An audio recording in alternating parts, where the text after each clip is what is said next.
Apologetics seeks to give credible answers to curious questions.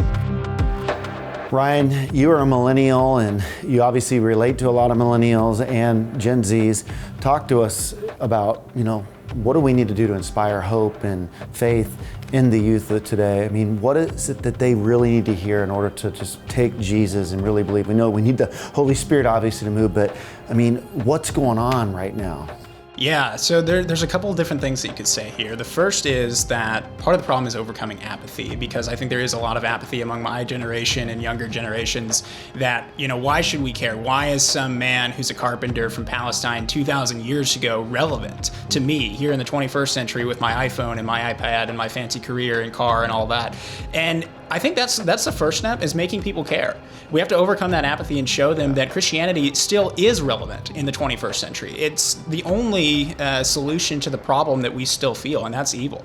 I think that's a great way that you can relate to millennials, because every one of us knows that this world is broken. Now, we may not admit that at first, we may try to bring an intellectual argument why it doesn't, but at our core, all of us know that. All of us can look out into the world and see everything that's wrong with it, and we know that there just has to be an answer to that.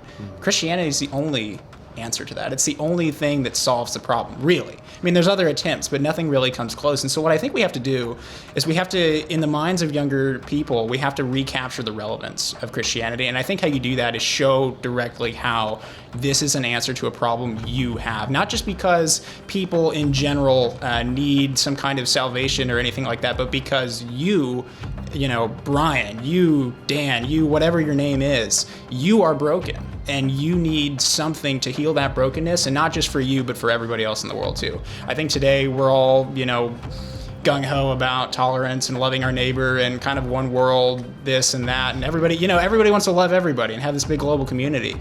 And we have to acknowledge that we can't fix that on our own. We can't reach that utopia. We need something to help get us there. And so these ideas that Christianity brings are not necessarily unimportant to millennials. We just need to be reminded that they are intrinsically part of the story.